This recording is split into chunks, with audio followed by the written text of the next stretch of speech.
오늘은 요한계시록 강의 29번째 시간으로 하늘의 두 이적 여자와 용이라는 제목으로 말씀을 강의하고자 합니다. 지난 시간에 드디어 3대 7중 재앙 시리즈 가운데 마지막 7번째 천사가 드디어 나팔을 불었습니다. 지금까지 땅에 내려진 재앙과 비교할 수 없는 더 강력하고 엄청난 재앙이 이 땅에 임할 줄 알았는데, 그런데 하늘에서는 쩌렁쩌렁한 음성이 들려왔습니다. 그 음성이 뭐였습니까? 바로 세상 나라가 우리 주와 그의 그리스도의 나라가 되어 그가 세세토록 왕노릇하리로다. 재앙 대신에 하늘로부터 들려온 이 엄청난 이 선언의 소리가 있었음을 우리는 알고 있습니다. 여러분, 이 의미가 무엇이었습니까? 그것은 바로 그동안 하나님을 대적하고 교회를 박해하던 이 세상 나라가 드디어 하나님의 통치를 받는 하나님의 나라가 됨을, 그것을 선언하고 있습니다. 그리고 이어서 하나님 보좌 곁에 있던 24장로 보좌에 앉아있던 이 장로들이 땅에 엎드리면서 이제 하나님께 경배와 찬송을 하지 않았습니까? 그 찬송의 내용이 뭐였습니까?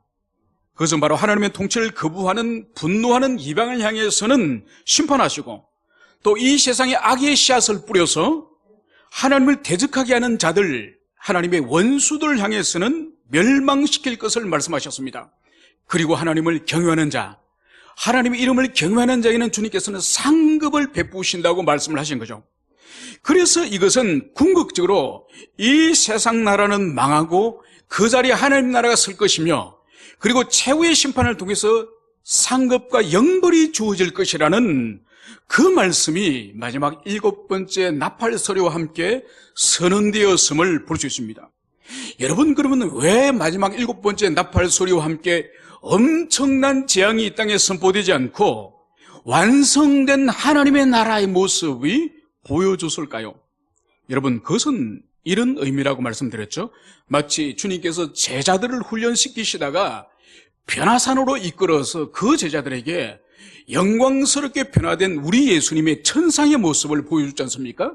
비록 짧은 시간이지만은 영광스럽게 변화된 예수님의 천상의 모습을 통해서 이 지상에서 복음을 전가하고 주님을 위해서 헌신하며 사역하면서 그 수많은 박해를 당하는 제자들에게 잠시나마 천상의 맛을 봄으로 인내하며 끝까지 믿음에서 흔들리지 않고 천상에 이르도록 하기 위하여서 주님께서 천국의 맛보기를 보여줬다고 말씀드렸죠. 그것처럼 지금 이 소아시아 7교회를 비롯하여서 이 지상에서 전투하는 교회, 이 환난을 당하는 교회를 향해서 천상에 완성된 하나님 나라를 미리 맛보여주는 거예요. 그래서 흔들리지 말고 견고하게 인내하면서 끝까지 천상에 이르도록 하기 위해서 주님께서 완성된 천국의 모습을 7 나팔의 선언과 함께 보여주었다는 것을 우리가 지난 시간에 살펴봤습니다. 이것은 주님의 무한한 사랑이고, 이 연약한 교회, 이 연약한 우리를 향한 주님의 무한한 배려라는 것을, 그것을 알 수 있습니다. 이제 우리는 계시록 12장에 드디어 이르렀습니다. 이제 우리는 절반 이상을 이제 왔습니다. 그런데 이 계시록 12장은 요한계시록 전체 안에서 매우 중요한 부분입니다. 여러분, 우리가 2장, 3장에서 소아시아 7교회들마다 환난과 박해와 어려움을 우리는 이미 알고 있습니다. 그래서 지상에 있는 교회는 끊임없이 죄와 사탄과 싸우면은 전투적 교회라는 것을 우리는 알고 있습니다. 그리고 6장에 가면은 이 천상의 이 제단 아래에서 순교자들의 영혼이 하나님께 탄원하는 소리가 들립니다. 우리의 원한을 언제 갚아주시겠습니까? 그리고 7장에 가면은 환난을 통과한 흰옷을 입은 무리들이 찬송을 하는 장면이 나옵니다. 그리고 우리가 11장에서는 하나님이 세우신 이 두 정인이 죽임을 당하는 것을 이 세상 사람들이 얼마나 즐거워하는지 잔치를 하는 그런 이야기를 알고 있습니다. 그러면서 우리는 의문을 가집니다. 아니, 도대체 왜 교회를 향해서 세상은 일관되게 집요하게 이렇게 박해를 하면서 이렇게 교회를 향해서 학대하는 것을 이 세상은 즐기는가? 어느 시대나 교회는 세상으로부터 환영받기보다는 끊임없는 박해와 환난을 교회는 왜 당할 것인가? 여러분, 일찍이 예수님께서도 제자들에게 이렇게 말씀을 하셨죠. 사람들이 나를 박해하였은즉 너희도 박해할 것이다. 주님은 이미 요한복음 15장에서 당신이 지상에서 복음을 전하면서 하나님 나라를 위해서 사역하면서 박해를 당한 것처럼 이제 내가 떠난 이후에 너희들이 나의 참된 제자라고 한다면 너희들도 반드시 환난을 당할 것이다. 그 말씀을 하셨습니다. 여러분, 이 계시록 12장에서 궁극적으로 말하는 것이 뭔가 하니까 왜 교회가 세상으로부터 박해를 당하는지, 근본적인 원인이 무엇인지를 그것을 이 12장 전체에서 규명을 합니다. 그래서 이 12장 전체를 세 주에 걸쳐서 말씀을 증거할 터인데, 그 본질이 바로 뭔가 하니까 하나님과 사탄과의 영적인 전쟁, 이 영적인 이 전쟁이 바로 그 실체가 무엇인지, 그 원인이 무엇인지를 우리가 3주에 걸쳐서 차례차례도 살펴보도록 하겠습니다. 오늘은 이제 12장 1절에서 먼저 하늘에 큰 이적이 보이니 해를 입은 한 여자가 있는데 그 발 아래는 달이 있고 그 머리에는 12별의 관을 썼더라. 이 말씀을 여기서 하고 있습니다. 여러분, 여기서 사도 요한이 새로운 환상을 지금 보는 거예요. 그런데 이것은 하늘의 큰 이적을 보니, 여러분, 이 의미가 뭔가 하니까 이 환상은 이 지상에서 일어나는 어떤 실제적인 일이 아니라 하늘에서 있는 환상이라는 거예요. 그러니까 요한이 실제적으로 지상에 있는 일을 본 것이 아니라 성령께서 그에게 경험케 하시는 영적 환상이라는 그것을 우리가 볼 때에, 여러분, 이것은 실제가 아니기 때문에 오늘 이 환상 또한 묵시문학적인 해석으로 이 본문을 이해됨을, 그것을 먼저 우리가 이해를 하고 시작을 하겠습니다. 여러분, 먼저 요한이 본 첫 번째 환상은 해를 옷 입은, 마치 해를 옷을 입는 것처럼 해를 옷 입은 영광스러운 여자의 모습입니다. 여러분, 항상 이 계시록의 어떤 이미지가 등장할 때는 구약을 먼저 찾아가라고 말씀드렸죠. 그래서 이 장면은 시편 104편의 2절에 있는 말씀을 상기하게 합니다. 이렇게 말씀을 하고 있습니다. 주께서 옷을 입은 같이 빛을 입으시니, 그러니까 여호와께서 옷을 입은 같이 빛을 입으셨다, 이 말씀을 하고 있는 거죠. 여러분, 이것은 하나님의 그 영광의 찬란한 모습이 마치 빛을 옷 입는 것 같은 그런 모습으로 묘사를 하고 있습니다. 여러분, 따라서 이 여자는 하나님의 영광스러운 하나님의 속성과 관련 있는 그런 것임을 먼저 우리가 이해를 해야 됩니다. 그러면서 한편으로 이 해를 옷 입은 이 여자는 계시록 17장에 가면은 또 다른 여자가 등장합니다. 여러분, 해를 옷 입은 이 여자는 영광스러운 이 발광, 영광스러운 빛으로서 그렇게 영광의 모습을 드러낸다고 한다면 계시록 17장에도 이 여자가 등장하는데, 이 여자는 자주빛과 붉은 빛의 옷을 입고 금과 보석과 진주로 꾸민 큰 음녀 바벨론이에요. 여러분, 그래서 이 12장에서도 여자는 등장하고 17장에서도 한 여자가 등장하는데 이 두 여자는 서로 대비되어지는 거예요. 여러분, 계시록 안에서는 앞으로 우리가 점점 더 살펴보겠지만은 대비되어지는 개념들이 등장을 합니다. 그러니까 이 해를 옷 입은 이 여자와 이 세상의 화려한 보석과 옷으로 치장한 이 여자, 그래서 한 여자는 거룩한 교회를 의미한다고 한다면은 한 여자는 바로 큰 성 바벨론, 이 땅에 있는 창녀 바벨론을 의미하는 것이고, 그리고 이제 계시록을 살펴보면은 성부 하나님, 성자 하나님, 성령 하나님과 대비되어지는 사단과, 그리고 사단의 능력을 부여받은 바다에서 올라온 짐승, 땅에서 올라온 짐승, 그래서 삼위일체 하나님을 흉내내는 악의 이 삼일체, 이것이 등장합니다. 그리고 큰 성 바벨론과 함께 또 대비되어지는 개념이 바로 뭔가 하니까 새 예루살렘성. 그래서 여러분들이 이 계시록에서 이 사도가, 성령께서 우리에게 대비적으로 이 개념들을 우리에게 각인케 하는 이 부분을 여러분들이 잘 이해하시길 바랍니다. 여러분, 이제 두 번째로 이 여인의 특징은, 첫 번째가 해를 옷 입었다고 한다면은 그 발 아래는 달이 있고, 여러분, 달을 발로 밟고 있는 이 이미지를 여기서 보여주고 있습니다. 여러분, 이 달의 의미는 뭔가 하니까 이것은 고대시대 때 원력, 그러니까 태양력이 아닌 달로 이렇게 시간을 재는 이 원력을 상징합니다. 그래서 달을 밟고 있다는 것은 뭔가 하니까 시간을 통제하는, 시간을 지배하는, 시간을 완전히 장악하고 있다는 그런 의미를 가지고 있습니다. 그리고 이 세 번째 이 여인의 이 특징이 바로 머리에는 12별의 관을 썼다.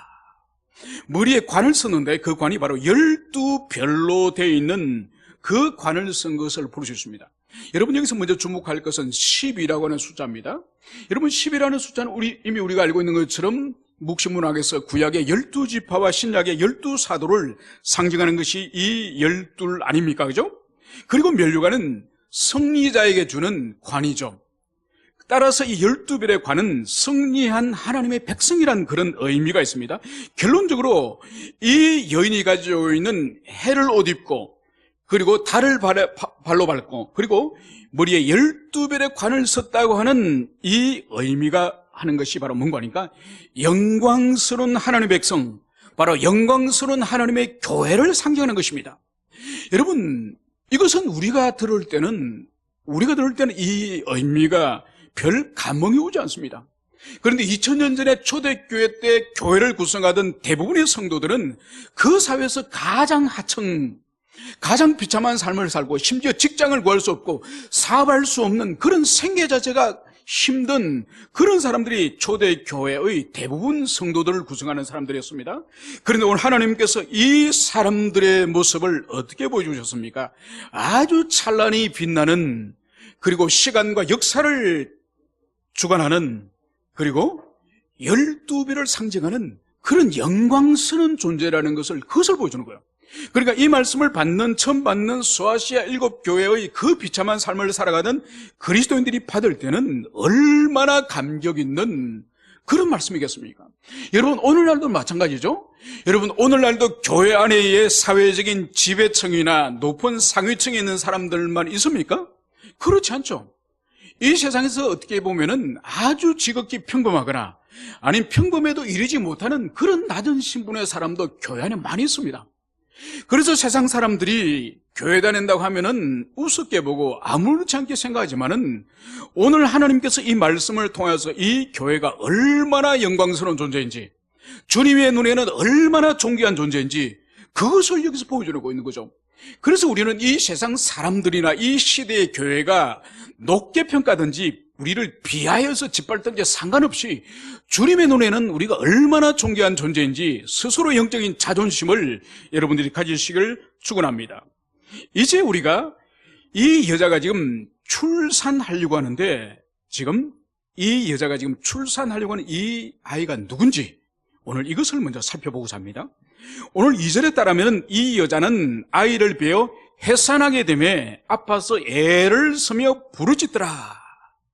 여러분, 지금 요한이 지금 환상을 보고 있는 이 장면은 한 여인이 이제 배가 이제 잉태하여서 배가 이제는 곧 출산할 정도로 배가 불러서, 그리고 이제 태기를 느끼면서 진통이 시작되면서 이 여자가 매우 고통스러운 비명을 지르면서 이제 아기를 출산할 준비를 하고 있는 것을 여기서 볼 수 있습니다. 여러분, 저는 남자니까 아이들이 아내가 놓지 남자들이 놓지 않지 않습니까? 그죠? 놓지는 않지만은 아기 놓을 때 이제 산부인과를 따라가잖아요. 산부인과에 따라가면 이 벤치에 남자들이 딱 줄을 서고 앉아 있습니다. 줄을 서고 앉아 있으면 이제 그 병실에서 전화벨이 울리죠. 전화벨이 울리면은 누구 보호자 바꿔주세요. 그러면 이제 통화를 하지 않습니까? 여러분, 그때에 복도에 있으면은 방음이 안에 이 산모들이 출산하는 그 방이 방음이 철저히 되어 있습니다. 왜냐하면 대부분 여성들이 조용히 아기를 낳는 사람이었거든요.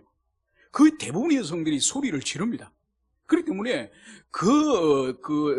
출산하는 그 방에 베드가 여러 개 있어가지고 여러 명이 이렇게 산모들이 누워서 동시에 소리를 지르면은 얼마나 소리가 크겠습니까? 그래서 방음을 철저히 하는 거죠. 여러분, 그래도 그 가운데에 목소리가 아주 우렁찬 산모들이 있습니다. 그래서 복도에 앉아있으면은 다른 여성의 소리는 전혀 안 들리는데 어떤 여성은 밖에까지 막 그 여자의 비명 소리가 들리는 거예요. 그 정도로 이 출산에 있어서 고통이 얼마나 큰지 몰라요. 저는 직접 보진 않았습니다만 본 사람의 직접 경험담을 들은 게 있는데 뭔가 하니까 얼마나 산모가 고통스러우면 출산하는 그 순간에 남편을 저주하면서 남편을 욕을 하는 사람을 제가 들었답니다. 왜 내를 임신을 시켜가지고 왜 내가 결혼을 해가지고 이 고생을 하느냐고 남편을 입으로 저주를 하는 거예요. 여러분 얼마나 힘들었으면은 산모가 곧 태어날 그 사랑스러운 아기를 생각하지 않고 그 고통에 집중하는 바람에 자신을 저주하고 남편을 저주하는 그 정도의 고통이 바로 이 출산의 고통이라는 것을 그것을 알 수 있습니다.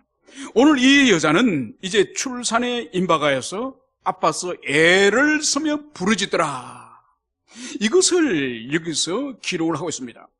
여러분 여기서 오늘 이 태어날 아기가 누군지는 5절에서 상세하게 오늘 말씀을 하고 있으니 여자가 아들을 낳으니 이는 장차 철장으로 만국을 다스릴 남자라. 여러분 이 아기가 장차 태어나면은 철장 권세로 만국을 다스릴 그런 인물이라는 것을 여기서 명백하게 말씀을 하고 있습니다. 여러분 이 본문은 여러분들이 어디서 많이 귀에 익은 말씀이 아닌가요?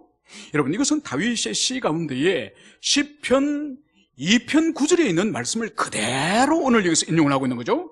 시편 2편 9절은 이렇게 말씀을 하고 있습니다. 이 시는 메시아 시인데 내가 철장으로 저희를 깨뜨리며 질그릇같이 부수리라.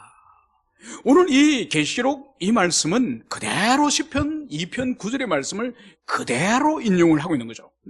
그래서 바로 이 잉태하여 태어날 이 아이는 바로 예수 그리스도 메시아이신 그분이 바로 태어날 것임을 그것을 여기서 보여주고 있습니다.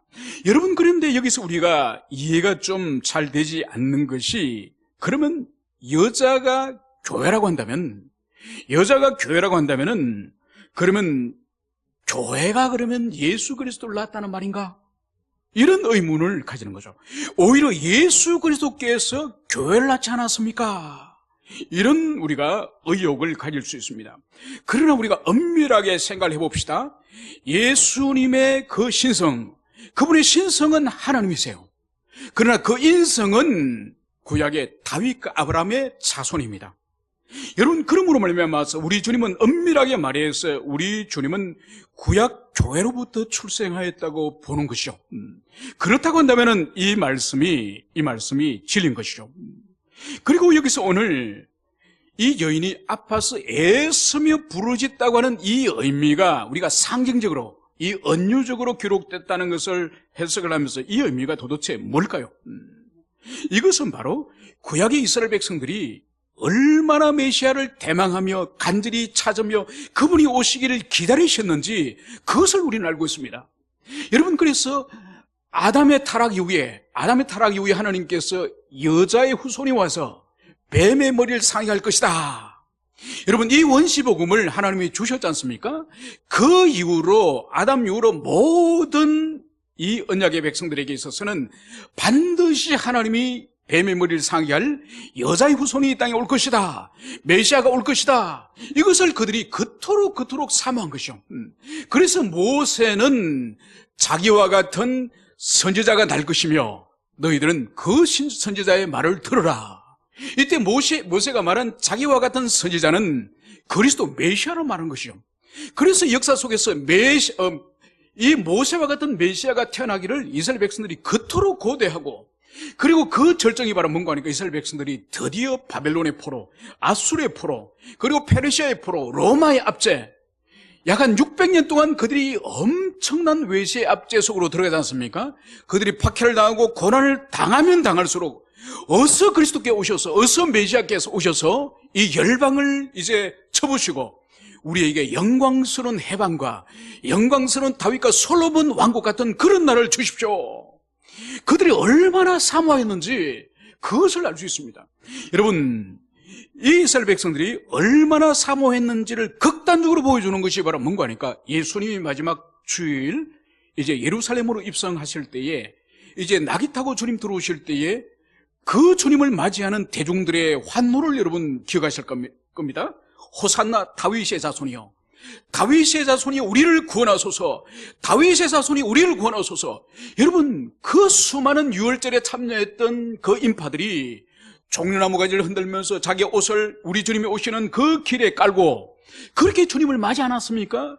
그들이 수천 년 동안 응언이 져있는 이 메시아를 기다리는 대망의 사상이 바로 우리 주님이 들어오실 때에 그토록 그들이 환호하는 것은 그것이 바로 메시아가 오기를 기다리는 대망이 오늘 그림으로 한 여인이 마치 출산하기 위해서 신음하며 비명을 지르는 이 그림으로 생생하게 여기 표현하였음을 그것을 여기서 볼 수 있습니다. 이제 오늘 두 번째 하늘의 큰 이적에 대해서 오늘 살펴보도록 하겠습니다. 오늘 두 번째 큰 이적은 오늘 3절에서 하늘에 또 다른 이적이 보이니 보라, 한 큰 붉은 용이 있어 머리가 7이요 뿔이 10이라. 그 여러 머리에 7 왕관이 있는데, 여러분 오늘 요한이 또 다른 환상, 또 다른 이적을 봤는데 그 모습은 바로 하늘에 한 큰 붉은 용을 오늘 이 요한이 본 거예요. 그런데 그 붉은 용이 머리가 7개예요. 그리고 뿔은 10개가 있는 그런 용이고, 그리고 7개 머리에 7개 왕관을 쓰고 있는 이런 무시무시한 용을 본 거예요. 그래서 이 용의 외형을 오늘 요한이 설명하기를 바로 큰 메가스, 아주 거대한, 위용이 거대한 그런 용이며, 그리고 붉은, 이 붉은 이 의미는 살인을 의미하고 또 피를 의미하는, 그래서 아주 살기등등하고 무자비하고 호전적이고 공격적인 그런 거대한 용임을, 그것을 볼 수 있습니다. 여러분, 그러면 이 용이 어떤 존재일까요? 여러분, 이 용은 고대 시대 때 이 동서고금을 막론하고 이 용은 등장하는 것을 볼 수 있습니다. 그래서 그리스 신화나 애굽의 신화나 바벨론 신화에, 그리고 이 동양권에서도 중국이나 우리 한반도에나 일본에나 이 용들에 관한 이 자료들이 허다합니다. 그래서 어떤 때는 이 용이 매우 신성한 동물로서, 어떤 때는 매우 괴물과 같은 그런 존재로서 등장하는 것을 볼 수 있습니다. 그런데 우리가 볼 것은, 그러면 구약 성경에서는 이 용이 어떤 존재인가? 그 용리를 살펴보면은 시편 74편에서는 용에 대해서 이렇게 말씀하고 있습니다. 주께서 용들의 머리를 깨뜨리셨으며, 이사야 27장 1절에서는 또 이렇게 말씀을 하고 있습니다. 여호와께서 바다에 있는 용을 죽이시리라. 그리고 이사야 51장 9절에서는 또 이렇게 말씀을 하고 있습니다. 용을 찌르시니가 어찌 주가 아니시며. 여러분, 그래서 구약 성경에서는 일관되게 이 용은 하나님의 대적, 여호와의 대적으로 등장하는 것을 여기서 볼 수 있습니다. 여러분, 그러나 요한은 이 붉은 용에 대한 이 이교의 문화에서나 구약에 있어서나 이 구구한 억측들을 깔끔하게 정리를 하고 있으니, 그것이 바로 12장 9절 다음 주 우리가 살펴볼 이 붉은 용의 정체에 대해서 요한은 이렇게 설명을 하고 있습니다. 옛뱀, 곧 마귀라고도 하고 사탄이라도 하며, 이 붉은 용의 이 또 다른 이름이 옛뱀, 사탄, 마귀라고 불리는 것을 여기서 볼 수 있습니다. 여러분, 이 붉은 이 용이 에덴 동산에서 우리 첫 조상 아담과 하와를 속이고 타락하게 만든 그 옛뱀이라는 것을 명백하게 오늘 요한이 설명하고 있습니다. 그리고 또 다른 이름은 마귀 또는 사탄이라 불리는 거죠. 여러분, 마귀는 헬라어로 디아블로스라고 부릅니다. 이 디아블로스의 의미가 뭔가 하니까 참소자, 고소자예요. 그러니까 성도 하나님의 자녀들의 허물과 이 죄를 이 마귀, 이 사탄이 하나님 전전에서 성도들, 하나님의 자녀들의 허물과 죄를 계속 참소하는, 욥기에서 욥을 참소하는 마귀를 여러분 기억하시죠군요. 그것처럼 하나님의 자녀의 허물과 죄의 연약함을 하나님께 계속 고소 고발하는 그 비열한 짓을 하는 존재가 바로 이 마귀라는 거죠. 그리고 사탄이라는 의미는 대적, 원수라는 그런 의미를 가지고 있습니다. 이것은 하나님의 대적이요 하나님의 원수라는 그런 의미를 가지고 있는 거죠.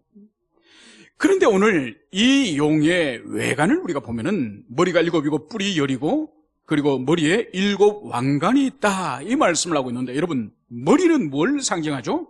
이것은 지식이나 지혜나 권능을, 권세를 이 머리가 상징합니다.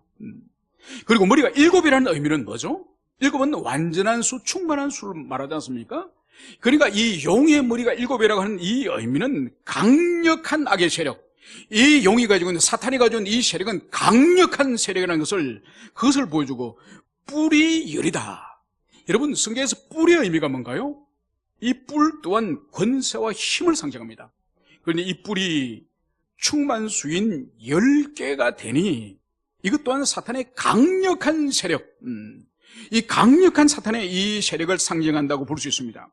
그런데 여기서 우리가 자세히 보면은 이 붉은 용이 머리에 7 왕관을 쓰고 있는 거예요. 그래서 우리 한글 성경에서 볼 때는 이게 왕관이 무슨 의미인지 우리가 잘 구분이 되지 않지만은, 여러분, 여기서 이 붉은 용이, 이 마귀가 쓰고 있는 이 왕관은 헬라어로 디아데마타라고 하는 이 단어를 사용해요. 그리고 2장 10절에서 예수님께서 생명의 관을 쓰신다 할 때 주님이 쓰신 이 관은 스테파노스, 그러니까 승리자에게 주는 면류관이라는 그런 뜻이에요.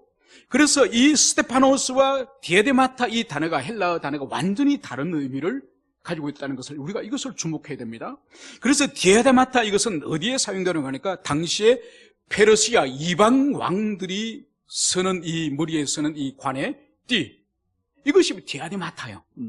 그러니까 지금 사탄이 쓰고 있는 것은 예수님이 쓰고 있는 생명의 면류관, 그 스테파노를 쓰고 있는 것이 아니라 이방 나라의 왕들이 쓰고 있는 그것을 여기서 쓰고 있는 것을 볼 수 있는 거죠.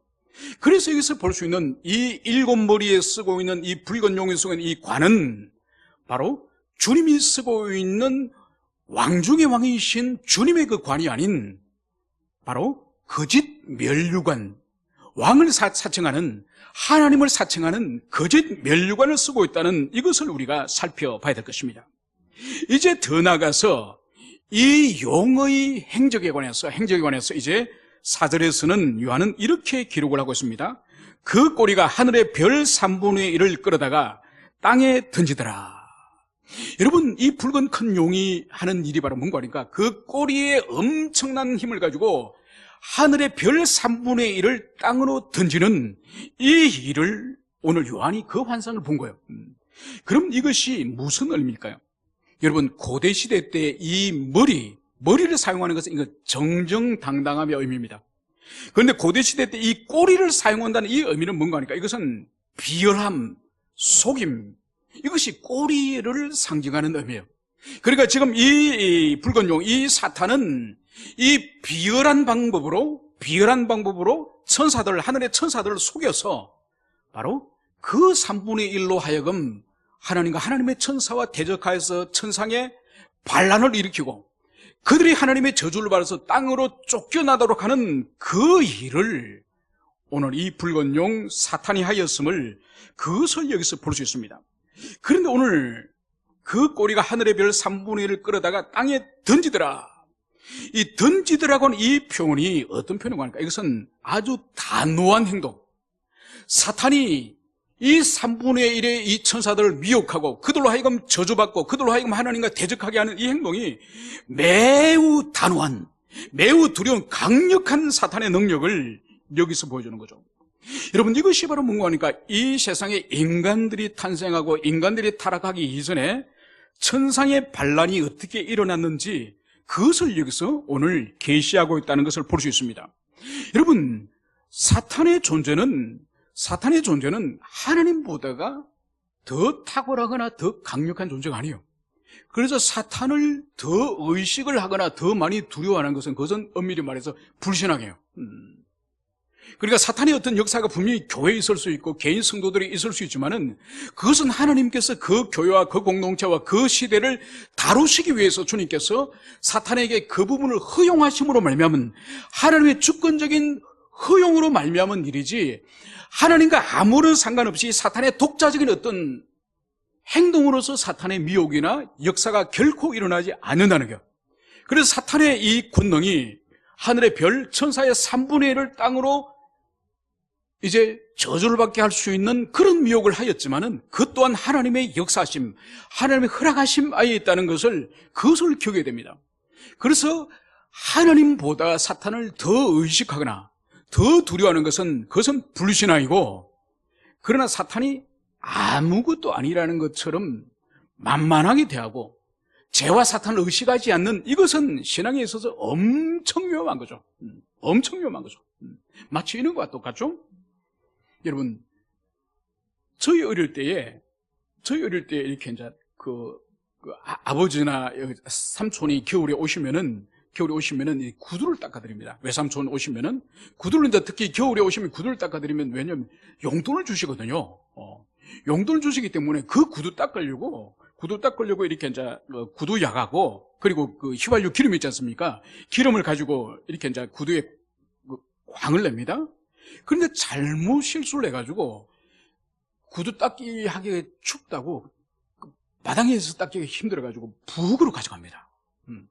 아무 생각 없이 그 부엌에 소주 끓이는 아궁이 앞에서 휘발유 묻은 그 구두를 막 이렇게 막 닦는 거죠. 그러다 순간 퍽 하면서 이 구두가 탑니다. 그러면 칭찬받고 용돈 받으려고 하던 일이 아주 낭패를 당하는 거죠. 구두가 이렇게 쭈글쭈글하고 상처가 나지 않습니까? 바로 뭔가 하니까 휘발유가 있고 인화성이 강력한 이 물질이 있을 때는 항상 불을 조심하고 불 가까이 가서는 안 되는 것이죠. 바로 뭔가 하니까 우리 그리스도인을 할지라도, 그리스도인이 아닌 사람은 더 하겠지만은 그리스도인을 할지라도 우리의 약점이 있고 남겨진 죄성이 있고 그 사람 고유한 연약한 부분, 죄성들이 있지 않습니까? 항상 우리가 당하고 넘어지고 패배하는 것은 우리의 강력한, 우리가 충분히 견딜 수 있는, 감당할 수 있는 그런 문제로 우리 시험당하지 않습니다. 넘어지지 않습니다. 누구나 물질에 약하든지, 누구나 이성에 약하든지, 누구나 거짓말에 약하든지, 누구나 개인적인 그 사람의 캐릭터에 의해서 죄에 연약한 부분들이 있습니다. 그걸 끊임없이 인식을 하고, 그리고 우리 밖에 있는 사탄을 인식을 하고 항상 조심을 해요. 영적으로 항상 삼가하고 조심을 해야 되는 거죠. 그런데 그것을 무시하고 자신만만하게 사탄을 무시하고 그러다가 늘 넘어지는 거죠.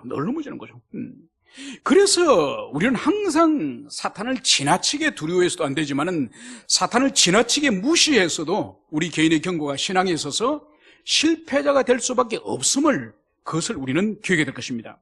그래서 성령의 도우심이 없다고 한다면은, 우리가 성령을 의지하지 않는다면은 이 땅에서 사탄 마귀를 우리가 대적하여 이길 수 있는 독자적인 스스로 힘은 우리가 없는 거예요. 그래서 항상 우리는 얼마나 우리가 성령에 충만하든지 아니면 우리가 죄에 떨어졌든지 간에 항상 성령님을 의지하고 주님을 바라는 그런 마음으로 신앙생활을 할 때에 우리가 안전하게 신앙생활을 할 수 있다는 것을 가슴에 새기시길 바랍니다. 오늘 사절에서는 이 용이 이제 해산하려는 이 여자 앞에서 이제 그 여인이 해산을 하면은 이 아이를 삼켜버리자 오늘 하고 있다고, 오늘 그것을 말씀을 하고 있습니다. 여러분, 이것은 어떤 의미죠? 바로 이 용이 이제 그리스도가 태어나면 삼키고자 하는 이 의미는, 이것은 우리 주님의 생애 가운데에 그대로 실현되지 않습니까? 마귀 사탄이 우리 주님이 이 땅에서 우리 주님의 생명을 빼앗으려고 얼마나 시도했습니까? 그래서 주님이 태어나자마자 베들레헴 인근에 있는 2살 미만의 모든 어린아이들을 헤롯 왕을 충동하여서, 이 세상 권세자인 헤롯 왕을 충동하여서 바로 교회 머리이신 우리 주 그리스도 예수를 죽이려고 한 거죠. 그래서 주님께서 요셉과 마리아가 먼 이집트로 야반 도주하는 이야기를 우리는 알고 있습니다. 이제 그분이 오셔서 공생의 사역을 시작할 때 그분이 제일 먼저 세례받고 광야에서 이제 모든 시험을 끝내시고 고향 갈릴리로 올라가셨습니다. 여러분, 고향 갈릴리에서 우리 주님이 제일 먼저 당하신 일이 무슨 일인지 아십니까? 주님이 갈릴리 회당에서 이사야 말씀을 펼쳐놨고 그 말씀을 증거할 때 그 동리 사람들이 분노하는 거죠. 왜냐하면 우리 주님의 어릴 때부터 성장의 과정과 그의 가정을 모두 형편을 알고 있는데, 우리 주님이 이사야서 말씀 가운데 메시아에 관련되는 부분을 낭독하시고 나서 회중들에게 뭘 말씀하셨습니까? 이 말씀이 오늘 여러분들 앞에서 이루어졌습니다. 바로 당신께서 메시아의 심을 고향 사람들에게 선언했을 때에 고향 사람들의 반응이 뭐였죠? 우리 주님을 붙들고 벼랑 끝으로 끌고 가서 벼랑에 집어던져 죽이려고 한 거죠. 물론 주님의 때가 아니기 때문에 주님은 유유히 그들 가운데 빠져나왔죠. 그래서 주님의 공생의 가운데에 이 헤롯과 제사장과 바리새인들이 끊임없이 우리 주님을 죽이려고 암살하려고 그 시도가 있었음을 우리는 알고 있습니다. 그리고 그 마지막, 오늘 용이 아이를 삼키려고 했던 그 마지막의 절정이 뭔가요? 그것이 바로 주님이 붙잡히셔서 채찍을 맞으시고 골고다에서 십자가에서 드디어 피 흘리면서 죽으시는 그 사건을 통해서 바로 용이 어린아이를 삼켜버릴 것 같은 그런 일이 일어난 것이죠. 그러나 우리가 알다시피 용이 우리 주님을 삼켰습니까? 결코 삼키지 못한 것이죠. 그래서 주님은 오늘 5절에서 그 아이를 하나님 앞과 그 보좌 앞으로 올라가더라. 그러니까 그 아이가 태어나자마자 용이 삼켜버리고 벼르고 기다렸는데 용이 삼키기는커녕 바로 그 아이가 하나님과 하나님의 보좌 앞으로 오늘 성천하는 올라가는 이 장면을 오늘 요한은 그 환상을 본 거예요. 여러분, 여기서 볼 수 있는 것이 뭔가요?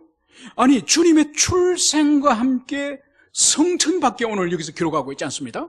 그러면 주님의 공생의 사역은 기록되지 않고 주님의 십자가 죽음과 부활을 기록하지 않고 아이가 이제 태어나자마자 바로 하나님과 하나님의 보좌로 성천하는 이 장면을 여기서 언급만 하고 있는 거죠.